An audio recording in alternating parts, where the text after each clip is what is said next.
చేసుకున్న పాపపుణ్యముల వలన శరీరం వస్తే అసలు మొట్టమొదట శరీరం వచ్చినప్పుడు ఏ పాపపుణ్యాల వల్ల వచ్చింది? అప్పుడు పాపపుణ్యాలు చేయడానికి మొదటి శరీరం ఎలా వచ్చింది? దానికి ముందు పాపపుణ్యాలు ఎవరు చేశారు అంటే నేనంటాను అది మాయ వలన వచ్చింది. ఇప్పుడు ఆ మాయ వలన ఎలా వచ్చిందని మీరు అడిగారనుకోండి, నేను ఓ మాట చెప్తాను. ఇవన్నీ మీరు తెలుసుకుంటే మీకు వచ్చే ప్రయోజనం ఏమిటని అడుగుతాను. మంచిదే, అంటే ఉన్న సమయాన్ని బట్టి ఏది పక్కన పెట్టాలి, ఏది తెలుసుకోవాలి అన్నది చెప్పేవాడికి తెలిసి ఉండాలి, వినేవాడికి తెలిసి ఉండాలి. ఇప్పుడు నేను వలలో పడ్డాను, ఇప్పుడు ఆ వలలోంచి నేను బయటపడాలి.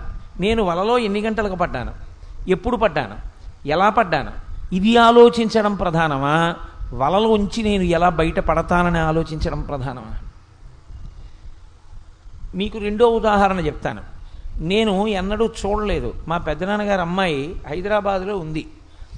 మా నాన్నగారు అన్నారు, రే పెద్దనాన్నగారు అమ్మాయి ఉంది, నువ్వు వెడుతున్నప్పుడు ఈ మామిడి పళ్ళు తీసుకెళ్ళి, ఈ తేనె పట్టుకెళ్ళి, మీ బావకో పంచ ఉత్తరీయం, మీ అక్కకో చీర జాకెట్టు బట్ట పసుపు కుంకాలు, ఈ సంచి పట్టుకెళ్ళి హైదరాబాద్ వెడుతున్నావుగా అక్కకి ఇచ్చేసేయి, ఫలానా చోట ఉంటుంది అక్క, ఆ వీధిలోకి వెళ్ళి అడుగు అన్నారు.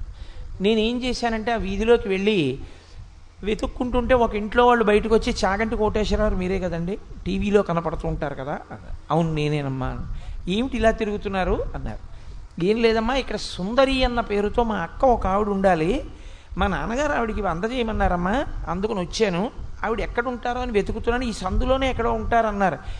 అయ్యయ్యో సుందరి కోసం, ఒరే కోటి మర్చిపోయావా, నేనేం రా సుందరిని అంది ఆవిడ. అక్క నువ్వా అన్నాను. వాళ్ళ ఇంట్లోకి వెళ్ళాను, మా అక్కకి ఇవన్నీ ఇచ్చేసి నమస్కారం పెట్టాను. మా అక్క అంది, ఇన్నాళ్ళకి వచ్చావు, అసలు నీకు బుద్ధి వచ్చిన తర్వాత నువ్వు వచ్చింది లేదు మా ఇంటికి, 2 రోజులు ఉండదు. 2 రోజులు ఉన్నాను. 2 రోజులు ఉన్న తర్వాత రోజు మా అక్కకి రాత్రి కాళ్ళు పడుతున్నాను, చక్కగా మా అక్క దగ్గర కూర్చోబెట్టుకుంటోంది, కబుర్లు చెప్తోంది, వింటున్నాను, అన్నీ చేశాను, చక్కటి భోజనం పెడుతోంది, తింటున్నాను, అన్నీ అయిపోయింది, అక్క వెళ్ళిపోతానన్నాను. సరే ఇంకొక రోజు ఉండి పెడుదువు కానీ విరా అంది. ఎందుకో మా అక్కతో కలిసి రైతు బజారుకి వెళ్ళాను. వెడితే ఆ రైతు బజార్లో ఒక ఆవిడ కనపడి, నీ పేరు కోటేశ్వరరావు కదురా అంది. ఇదేమిటి కోటేశ్వరరావు గారు కదా అంటారు కానీ కోటేశ్వరరావు కదురా అని ఎవరు అనరుగా. నేను కోటేశ్వరరావు కదురా, కోటేశ్వరరావు కదురా నీ పేరు అందేమిటని. అవునమ్మా మీరెవరన్నాను. ఊరిని అసాధ్యం కూలిపోను, నన్నే గుర్తుపట్టలేదురా, నేను రా సుందరక్కని, నేనేరా మీ సుందరక్కని. నేను అదేంటి కోటిగాడు వస్తున్నాడని మీ నాన్న ఉత్తరం రాశాడు, ఇంకా రాలేదేమిటని చూస్తున్నాను, నువ్వా ఎప్పుడొచ్చావురా, అసలు ఇంటికి రాకుండా ఎక్కడ తిరుగుతున్నావు ఇక్కడ అంది. నేను ఇలా తిరిగి, ఈవిడ కదా సుందరక్క అన్నాను. ఆవిడంది, నాకు ఎప్పటి నుంచో కోరిక కోటేశ్వరారు, మీ ఉపన్యాసాలు విని 2 రోజులు మా ఇంట్లో అట్టే పెట్టుకుని భోజనం పెట్టాలని, అవకాశం దొరికింది కదా అని నేనే మీ సుందరక్కనన్నాను. మీరు 2 రోజులు మా ఇంట్లో ఉన్నారు, మీరు చెప్పిన మాటకు పై మాట ఓడి చెప్పాను, కింద మాట ఓడి చెప్పాను, సంతోషంగా మీతో 2 రోజులు గడిపేశాను, నేను అక్కనే అనుకోండి అంది.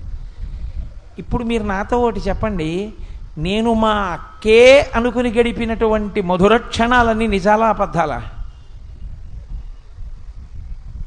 అన్నీ అబద్ధాలే. మా అక్క అయితే కదా ఆవిడ అక్కలా అనిపించింది కానీ అక్క మాత్రం కాదు. అసలు అక్క తెలిసిన తర్వాత ఇవ్వడానికి చీరలేదు, బావకి ఇవ్వడానికి పంచా ఉత్తరీయము లేవు, అయినా ఆవిడే అక్క కాదు. సుఖ దుఃఖాలన్నీ అనుభవిస్తున్నది మనసుతో కాబట్టి మనస్సే నిజమైంది అనుకోవడం ఎటువంటిదంటే, అసలు అక్క ఆత్మని విడిచిపెట్టి దొంగక్కని పట్టుకుని అక్కను కురిపించుకున్నటువంటి మధుర క్షణాలు లాంటివి.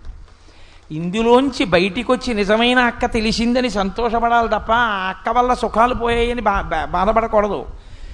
అందుకని వలలోంచి ఎంత తొందరగా బయటపడదామని ఆలోచించేవాడిలా ఆత్మవస్తువు సత్యవస్తువు కాబట్టి దాన్ని ఎరుకలోకి ఎలా తెచ్చుకోవాలని మాత్రమే మనం ఆలోచించవలసి ఉంటుంది.